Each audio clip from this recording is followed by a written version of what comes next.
2022లో గత కల్వకుంట్ల చంద్రశేఖరరావు బీఆర్ఎస్ ప్రభుత్వము SIPC notification release చేసిందన్న.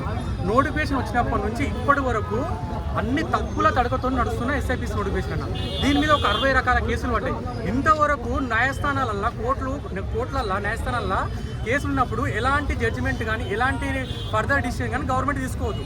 గత బీఆర్ఎస్ ప్రభుత్వం తీసుకుంది. దాంతోపాటు వివి శ్రీనివాసరావు ఈ యొక్క TSLPRB చైర్మన్ బోర్డు చైర్మన్ వివి శ్రీనివాసరావు తుంగలో చెప్పిండు. ప్రతి ఒక్క అన్యాయాన్ని న్యాయం అనుకొని ముందుకెళ్ళిపోయినా 60 రకాల కేసులు పడ్డాయి. గ్రూప్ 1 ఎగ్జామ్ ఒక జస్ట్ ఫింగర్ ప్రింట్ లేదని చెప్పి బయోమెట్రిక్ లేదని ఒక కారణంతో 2 సార్లు గ్రూప్ 1 పేపర్ క్యాన్సిల్ చేసారు. అలాంటిది 60 రకాల కేసులు ఉన్నప్పుడు ఈ నోటిఫికేషన్ ఏ విధంగా ముందుకు తీసుకెళ్తారు?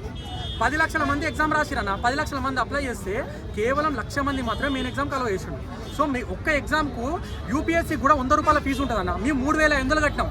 అంటే దాదాపు 190 కోట్ల రూపాయలు గవర్నమెంట్కు మా వల్ల నిరుద్యోగుల వల్ల మాకు ముందుకే జాబులు లేవు. మేము 3 ఏళ్ళు 4 ఏళ్ళు ఏజ్ అయిపోయి పెళ్లిళ్ళు చేసుకోకుండా యూనివర్సిటీలలో చదువుకుంటుంటే 190 కోట్లు వసూలు చేసిన. సరే 190 కోట్లు వసూలు చేసినప్పుడు నువ్వు ప్రిలిమ్స్ ఎగ్జామ్ కరెక్ట్ పెట్టాలా? పెట్టలేదు. ఈవెంట్స్ పెట్టాలా? పెట్టలేదు. మెయిన్ ఎగ్జామ్ పెట్టాలా? పెట్టలేదు. అన్ని తప్పుల తడుకుతో నడుస్తున్నా.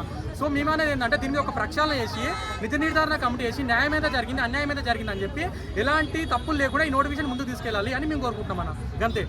సమస్య ఏ దానికి వచ్చారు? ఎక్కడి నుంచి వచ్చారు? జీవో నెంబర్ 46 అనేది ఒక రద్దు చేయాలి అని చెప్పేసి ప్రభుత్వాన్ని డిమాండ్ చేయడానికి వచ్చినామన్నా. ఇంకా 6 నెలల నుంచి రోడ్ల మీద పడి తిరుగుతూనే ఉన్నాం.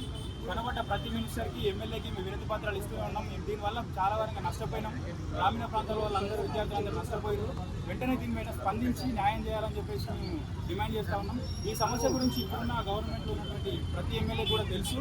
వీళ్ళు గత ప్రభుత్వంలో అపోజిషన్లో ఉన్నప్పుడు కూడా వీళ్ళు మాకు సపోర్ట్ చేసి మీ సమస్య అధికారంలో రాగానే సమస్యను పరిష్కరిస్తామని చెప్పేసి మాట ఇచ్చారు. కానీ ఈరోజు ఆ మాటను తప్పి ఇప్పటి వరకు కూడా ఎలాంటి స్పష్టమైన హామీని ఇవ్వట్లేదు. అందుకోసం అని చెప్పేసి ఈరోజు ప్రజావాణిలో సీఎం దృష్టికి తీసుకెళ్లాలని చెప్పేసి మేము భారీ ఎత్తున వచ్చినాం. ప్రజావాణి మొదలుపెట్టినప్పటి నుంచి ప్రతిరోజు మేము వస్తూనే ఉన్నాం, రిప్రజెంటేషన్ ఇస్తూనే ఉన్నాం. కానీ ప్రభుత్వం నుంచి మాకు ఎలాంటి స్పందన రావట్లేదు. దీనిపైన రెస్పాన్స్ ఎప్పుడు వస్తుందండి? ఈరోజు మళ్ళీ హరిచంద్ర మేడం గారి కలిసినాం. మేడం ఇమీడియట్గా మీ సమస్యని సీఎం దృష్టికి తీసుకెళ్తాను, 48 అవర్స్లో మీకు ఏదైనా ఒక క్లారిటీ ఇస్తామని చెప్పేసి మేడం మాట ఇచ్చారు. ఈ ప్రజావాణి వల్ల న్యాయం జరుగుతుందని అనుకుంటున్నారా? న్యాయం జరుగుతుందని ఆశతోనే వచ్చినామన్నా. సమస్య ఏం లేదు సార్. నాన్ లోకల్గా కన్సల్ట్ చేశారు. మేము పుట్టి పెరిగిందేమో హైదరాబాద్. నాన్ లోకల్గా కన్సల్ట్ చేశారు. MHSRB medical health recruitment services. So దీన్ని ఒకసారి నోటిఫికేషన్ రిలీజ్ చేసిన 2 ఆగస్టు రోజు మేము ఎగ్జామ్ రాసాము. అండ్ 18 డిసెంబర్ రోజు రిజల్ట్స్ వచ్చాయి. దాంట్లో నాన్ లోకల్గా ఉంది. నాన్ లోకల్గా పెట్టారు. ఎందుకు నాన్ లోకల్గా పెట్టారని చెప్పేసి అంటే నువ్వు 7th క్లాస్ ఇక్కడ చదవలేదు అందుకని నాన్ లోకల్ అని చెప్పేసి అన్నారు. అదేంటి సార్, 1st నుంచి 6th క్లాస్ వరకు రంగారెడ్డి డిస్ట్రిక్టే కదా. 1 ఇయర్ నేను అక్కడ పరిస్థితి బాగాలేక అనాథ పిల్లల హాస్టల్ చదివినందుకు నేను నాన్ లోకల్ ఎలా అవుతాను సార్ అని చెప్పేసి అంటే అది ఖచ్చితంగా రూల్స్ అట్నే ఉన్నాయి, మేమేం చేయలేమని చెప్పేసి అంటారు. సో ఈ విషయంలో మీరే చొరవ తీసుకోవాలి. 124 జీవో కూడా క్లియర్గా కన్సిక్యూటివ్ ఇయర్స్ 4 ఇయర్స్ ఎక్కడైతే ఉంటుందో అక్కడ లోకల్గా కన్సల్ట్ చేయాలని చెప్పేసి 124 జీవో కూడా క్లియర్గా చెప్తుంది సార్. దానికి కూడా వాళ్ళు లెక్క చేయకుండా దానికి వల్ల high court for the state of Telangana 2018లో కూడా ఒకది సర్క్యులర్ రిలీజ్ చేసింది. దాని ప్రకారం కూడా క్లియర్ గైడ్లైన్స్ ఇచ్చింది హైకోర్టు. 1 to 4th అని చెప్పేసి 4 ఇయర్స్ ఏదైనా మ్యాక్సిమం పీరియడ్ కన్సల్ట్ చేయాలి.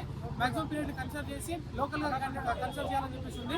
దాని వాళ్ళు నిర్లక్ష్యంగా వాళ్ళు దాన్ని పక్కన పెట్టేసి నాన్ లోకల్గా కన్సల్ట్ చేయడం వల్ల చచ్చిపోయే వరకు మా భార్య చచ్చిపోదాం అనుకుంది. నేను బ్రతిలాడి అమ్మ 2 ఆడపిల్లలు ఉన్నారు, మనకు బాబు ఉన్నారు, చచ్చిపోతే బాగుండదు, మన పరిస్థితి బాగుండదు, మనం పోరాడదాం, అడుగుదాం సార్ను. మన కాంగ్రెస్ వచ్చింది కదా, రేవంత్ రెడ్డి సార్ ఖచ్చితంగా అడుగుదాం, బ్రతిమలు అడుగుదాం, న్యాయం జరుగుతుందని చెప్పేసి ఉద్దేశంతో ఇక్కడ వచ్చాం సార్. రేపటి నుంచి కౌన్సిలింగ్ ఉంది, రేపటి నుంచి